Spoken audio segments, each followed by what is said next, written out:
Selamat berjumpa kembali dalam program Sound Doctrine. Saya Pendeta Wanda Dumais kembali bersama dengan Anda dan saya menyampaikan firman Tuhan ini dari Sydney, Australia.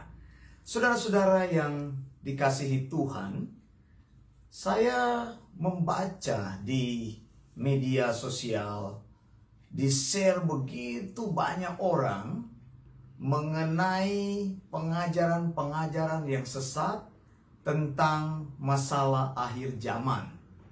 Nah, saudara, banyak sekali orang men-share pengajaran-pengajaran yang sesat ini.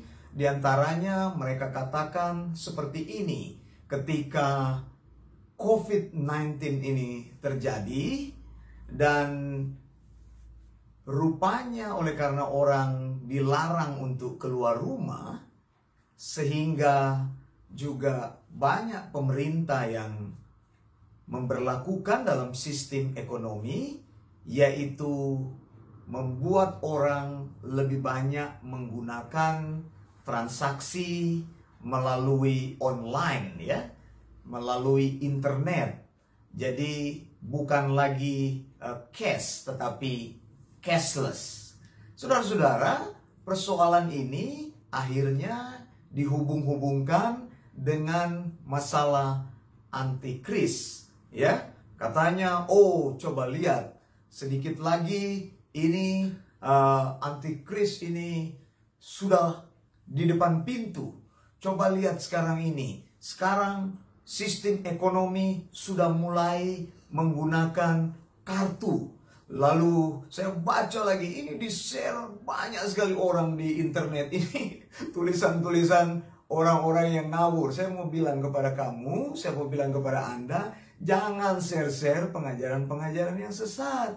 Jangan share-share pengajaran yang tidak ada dasar firman. Lalu tiba-tiba di Indonesia mungkin diberlakukan itu mau masuk ke mall, diberlakukan barcode, orang harus scan, lalu mereka bilang, oh ini lihat, zaman antikris sudah dekat. Lalu juga nanti diberlakukan new normal, lalu dihubungkan lagi dengan antikris. Ini pengajaran-pengajaran yang ngawur, pengajaran yang ngaco, tidak mengerti akan firman Tuhan yang sebenarnya, tidak mengerti tentang sound doctrine. Saudara, pengajaran tentang atau praktek ekonomi cashless itu atau menggunakan bukan uang cash, seperti kami di Australia ini, kami sudah biasa. Saya keluar kemana-mana, saya jarang membawa uang cash. Dompet saya selalu kosong, hanya di dalamnya berisi kartu-kartu. Jadi di sini di Australia hanya tap and go, tap and go.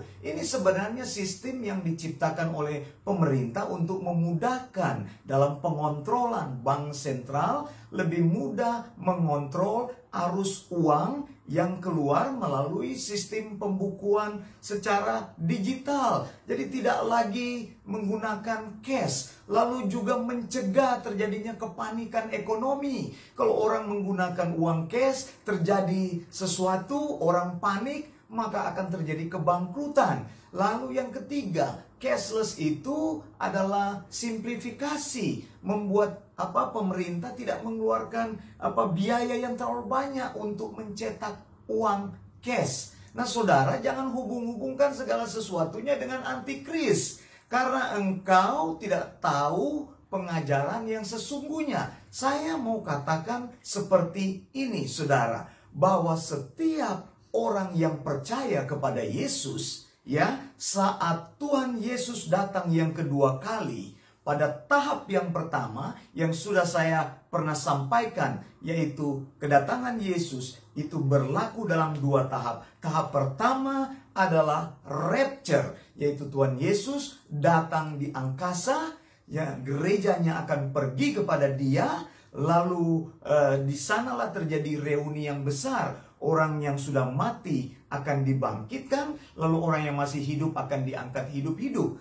Lalu kedatangan Tuhan Yesus yang kedua, tahap yang kedua, itu disebut dengan parousia, di mana Tuhan Yesus akan menjejakkan kakinya. Pertama-tama dia turun di Olivet, ya, di Bukit Zaitun. Dari sana dia akan masuk ke Yerusalem. Jadi kedatangan Tuhan Yesus kedua, tahap pertama untuk orang percaya, lalu kedatangan Tuhan Yesus yang kedua, tahap kedua, bersama dengan orang percaya. Nah, saya mau katakan, kalau engkau percaya kepada Yesus, maka Tuhan Yesus akan memberikan kemuliaan kepadamu. Engkau akan mengalami rapture atau pengangkatan gereja. Pengangkatan gereja itu terjadi sebelum masa kesusahan besar.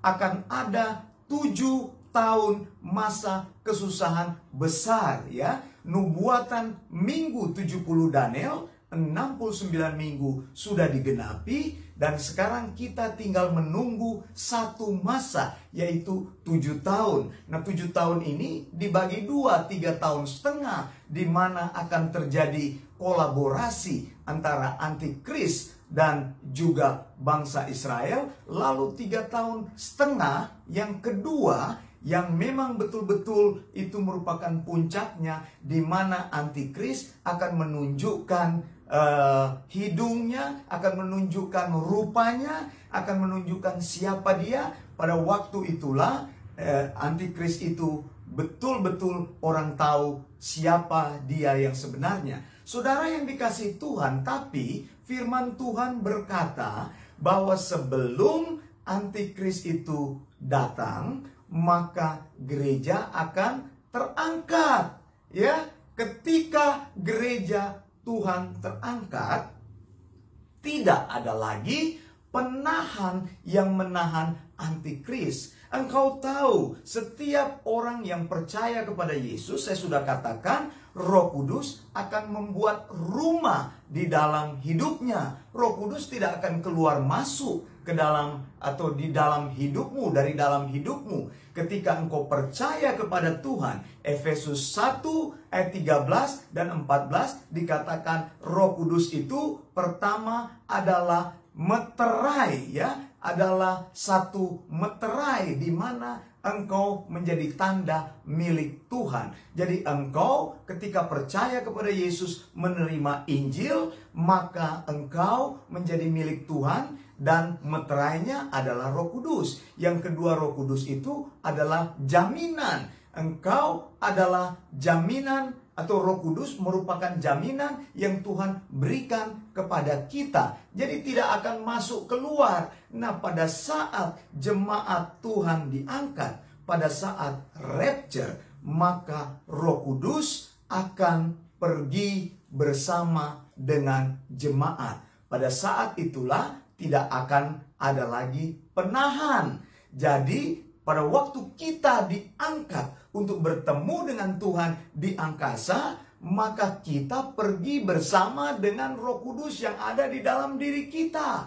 Saat itulah dunia akan mengalami keadaan yang sangat menyedihkan. Saat penahan itu pergi, maka antikris itu akan datang. Jadi sekarang antikris tidak bisa datang. Karena apa? Penahannya masih ada. Roh antikris itu sudah ada di muka bumi ini. Roh antikris itu sudah bekerja, sudah bergerak, sudah masuk ke tempat-tempat mana. Tetapi pribadi antikris itu belum. Jadi persoalan mengenai penggunaan sistem cashless itu, atau menggunakan keuangan melalui internet banking atau kartu, itu sebenarnya bukan urusan antikris. Memang antikris akan berkuasa atas beberapa wilayah-wilayah utama, misalnya menjadi penguasa politik, lalu menjadi penguasa ekonomi, lalu dia jadi penguasa agama. Tapi pada saat the real antikris will come to the earth, jadi pada saat dia datang ke bumi ini baru terjadi seperti itu. Jadi nggak usah didengarkan itu kata-kata yang pengajaran-pengajaran yang sesat itu, kata-kata yang ngawur itu nggak usah di-share. Saya mau katakan kepada Anda, ya, Titus 1 ayat 9, engkau harus mempunyai ajaran yang sehat. Lalu yang kedua, engkau harus selalu membagikan ajaran yang sehat. Jadi semua ajaran-ajaran yang sehat hendaklah memenuhi wall-wall dari Facebookmu. Jangan sembarang share, jangan sembarang bagikan yang kacau-kacau itu. Jangan bagikan yang tidak Alkitabiah itu. Pengajaran Alkitab harus jelas mengatur hidupmu. Jadi saya mau bacakan di sini 1 Tesalonika 4, 15 sampai 18. Ini kami katakan kepadamu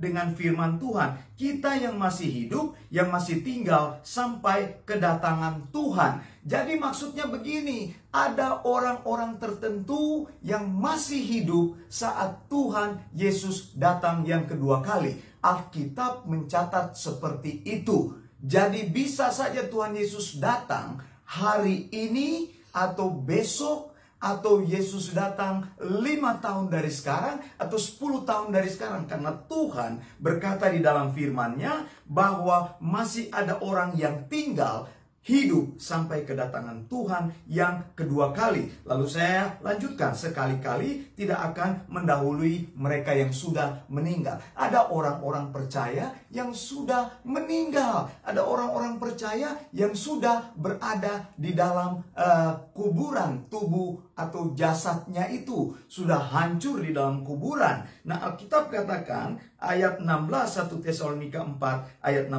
sebab pada waktu tanda diberi, yaitu pada waktu penghulu malaikat berseru dan sangkakala Allah berbunyi, maka Tuhan sendiri akan turun dari sorga dan mereka yang mati dalam Kristus akan lebih dahulu bangkit. Saudara, ada kebangkitan orang benar. Mungkin engkau bertanya bagaimana caranya tubuh dibangkitkan. Jadi saya mau katakan, tidak peduli bagaimana tubuhmu dikubur, bagaimana tubuhmu mungkin tidak dikubur, mungkin engkau dibakar, ya, mungkin tubuhmu hancur, mungkin tubuhmu tidak ditemukan ketika engkau pergi kemana mengalami kecelakaan, atau ada saudara atau dalam peperangan tidak ditemukan. Kalau dia orang percaya, Tuhan bisa membangkitkan orang tersebut. Dan dikatakan oleh Alkitab, mereka akan dibangkitkan pada saat penghulu malaikat berseru dan sangkakala Allah berbunyi. Saat Yesus turun dari surga, maka mereka akan dibangkitkan. Ayat 17, 1 Tesalonika 4 ayat 17, sesudah itu kita yang masih hidup, yang masih tinggal akan diangkat bersama-sama dengan mereka dalam awan menyongsong Tuhan di angkasa. Jadi kita bersama-sama, terjadi reuni. Makanya saya sudah pernah sampaikan, bro, sis, sampai jumpa di saat rapture, ya. Sampai jumpa saat pengangkatan, ya. Kalau ada orang yang meninggal, tulis besar-besar itu di bunga, ke karangan bunga yang engkau mau kirimkan kepada keluarga, sampai bertemu saat rapture. Jangan sampai bertemu di Yerusalem baru. Ini omongan ngaco. Ini omongan yang tidak benar, tidak sesuai dengan apa yang Alkitab sampaikan. Ngomonglah sesuatu, bicaralah sesuatu yang Alkitabiah. Dan saudara, dikatakan sesudah itu kita yang hidup, yang masih tinggal akan diangkat bersama-sama dengan mereka dalam awan menyongsong Tuhan di angkasa. Demikianlah kita akan selama-lamanya bersama dengan Tuhan. Ayat 18, 1 Tesalonika 4 ayat 18. Karena itu hiburkanlah seorang akan yang lain dengan perkataan-perkataan ini. Parakalein, paraklete. Ya, di sini saya ingin sampaikan penghiburan ini. Percayalah, kemuliaan Tuhan bersama denganmu. Engkau akan mengalami kebangkitan bersama Tuhan, tubuh kemuliaan, bertemu dengan Tuhan, dan bersama-sama dengan Tuhan dikatakan kita akan selama-lamanya. Saya Pendeta Wanda Dumai, saya mau berkata, Maranatha, Tuhan Yesus segera datang. Blessings.